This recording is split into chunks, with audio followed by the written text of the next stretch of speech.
Olá, esse é o programa Sociedade Solidária, um fórum para o diálogo sobre os desafios do Brasil, uma iniciativa da LBV. Na edição de hoje, nós falamos sobre prevenção e combate ao tabagismo. Dados da Organização Mundial da Saúde de 2013 apontam que, a cada ano, 6 milhões de pessoas morrem em todo o mundo em decorrência das doenças provocadas pelo consumo do tabaco. Como nós podemos reverter essa realidade? Recentemente foi lançado o documentário Dois Pesos, Duas Medidas, pela ACT, a Aliança de Controle do Tabagismo, entidade que volta aqui ao programa Sociedade Solidária para falar sobre este lançamento e também sobre esse desafio da sociedade brasileira e mundial. Primeiramente, agradecemos a nossa convidada de hoje, a vice-diretora da ACT, Mônica Andrés, pela sua presença aqui. Seja sempre muito bem-vinda. Eu que agradeço, é um prazer muito grande estar aqui novamente com vocês. Bom, para começar, eu gostaria que a doutora falasse a respeito dessa realidade que nós temos hoje no Brasil, a questão do tabagismo ainda é presente, mesmo considerando que temos uma sociedade tão informada, onde as pessoas, em tese, sabem a respeito dos malefícios do cigarro, mas ainda assim existe o consumo. Existe. Na verdade, a gente tem observado nos últimos 20 anos no Brasil uma redução do número de fumantes, né? E isso é bom no sentido de que as pessoas talvez realmente estejam mais conscientes agora, né? E muitos dos fumantes também já decidindo parar de fumar, então isso é uma boa notícia. Porém, ainda temos mais de 20 milhões de fumantes no Brasil, né? É um número ainda bastante grande. 10% da população, um pouco mais. Isto. E preocupa também a iniciação, a experimentação pelos jovens, né? Então, ainda existe, né, uma ideia de que o cigarro é alguma coisa atraente aos jovens, né? E nós temos um índice de experimentação em torno de 20%, que é alto, entre jovens de 13 a 15 anos de idade. Quer dizer, então, isso é algo que preocupa e por isso que a gente precisa continuar adotando aí medidas de esclarecimento, de informação e também políticas públicas de controle do tabagismo. E você citava essa questão dos segmentos de risco, além dos jovens, as mulheres também têm se As considerado mulheres. assim aqui no país? Isso, as mulheres também tiveram, né, um consumo maior durante um certo período e agora as meninas, especialmente, têm tido também uma maior experimentação do que os meninos. Historicamente, os homens sempre fumaram mais do que as mulheres, né?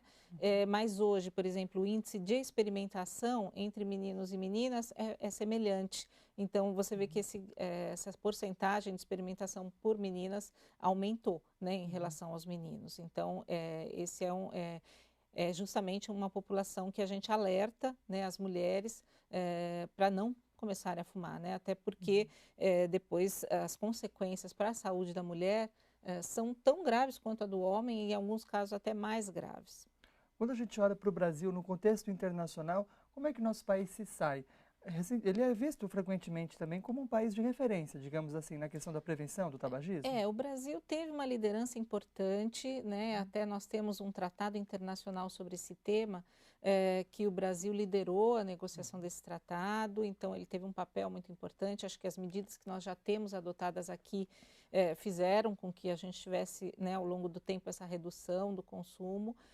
Mas nos últimos anos a gente tem sentido que muitas das medidas que seriam medidas pioneiras, importantes, têm esbarrado, né, em reações, às vezes, das empresas de tabaco, entrando com ações judiciais, por exemplo, contra essas medidas, fazendo com que algumas delas não estejam adotadas. Então, na verdade, o Brasil tem sim o potencial de continuar sendo uma liderança nessa área, mas é preciso enfrentar, né, e continuar adotando aquilo que são as práticas que são já reconhecidas internacionalmente como práticas que funcionam de fato para ajudar as pessoas a não começarem a fumar ou a deixarem de fumar ou até a proteger aquelas que não fumam da exposição à fumaça de cigarro.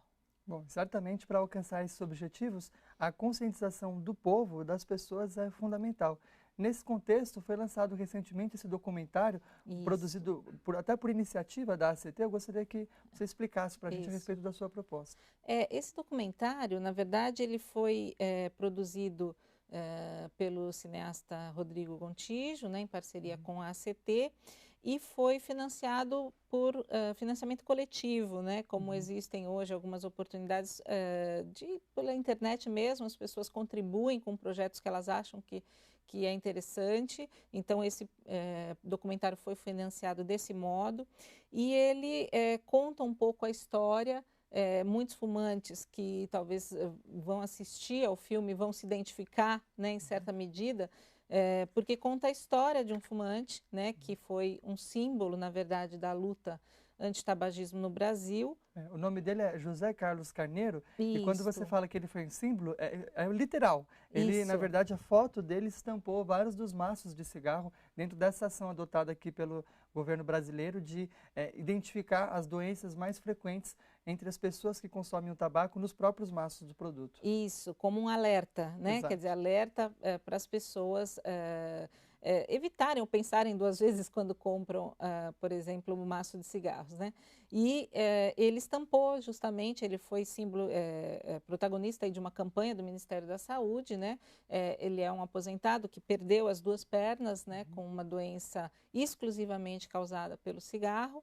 E ele conta um pouco dessa história dele, né? Quer dizer, que começou a fumar muito jovem, na época com 15 anos de idade, a influência que ele percebeu em relação à propaganda, por exemplo, que era uma propaganda muito sedutora, muito comovente, né? Então ele conta um pouco dessa história e conta também como depois ele foi tendo problema de saúde associado ao tabagismo, perdeu as pernas e as limitações que ele vive em função disso, né? Então, com a cadeira de rodas, com morar num lugar de difícil acesso, então toda a dificuldade que ele tem no dia a dia em função disso, né?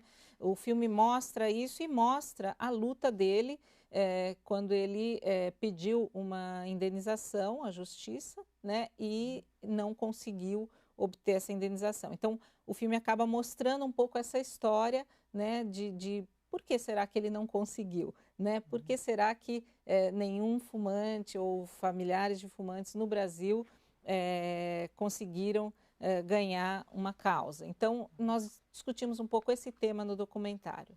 Que é um tema bem delicado, né? Porque em parte você tem a responsabilidade do fumante, mas em parte você tem também uma responsabilidade ali da sociedade, né? De certa forma, por autorizar o consumo de um produto que cientificamente está comprovado faz mal à saúde. Eu acho que levanta justamente essa questão, porque as pessoas em geral, né, eu acho que não só aí os juízes, mas muitas pessoas ainda tendem a entender de uma forma que ele fumou, ele decidiu fazer isso, então ele tem que arcar com as consequências.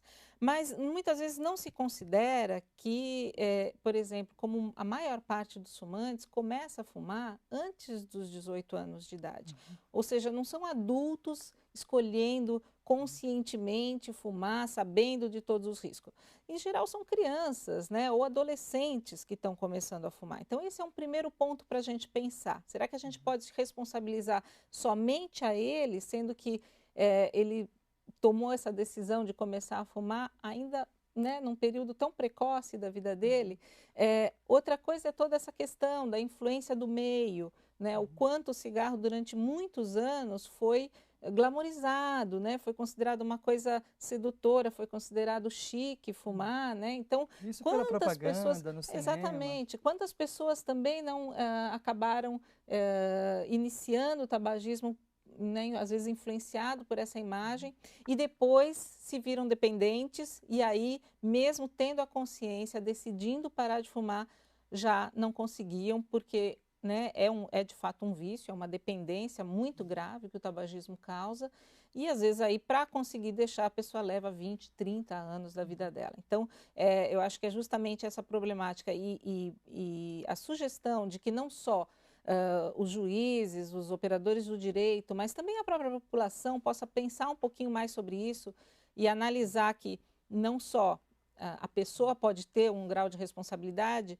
mas que as empresas de tabaco também têm a parte delas, né? Essa acho que é a proposta do filme, de fazer refletir sobre isso. Bom, diante dessa realidade mostrada no documentário, o que nós podemos fazer? Continuamos esse bate-papo no próximo bloco. Hoje recebemos a ACT, Aliança de Controle do Tabagismo, aqui no programa, e nós falaremos especialmente sobre uma experiência que, com base inclusive em situações vivenciadas em outros países, como os Estados Unidos, em que ocorreram processos semelhantes a esse enfrentado pelo José Carlos Carneiro, aqui no Brasil, tiveram possibilidades ampliadas no combate e na prevenção do tabagismo. A gente continua o nosso bate-papo com a vice-diretora da entidade, Mônica Andrés, daqui a pouco aqui no programa Sociedade Solidária. Não saia daí.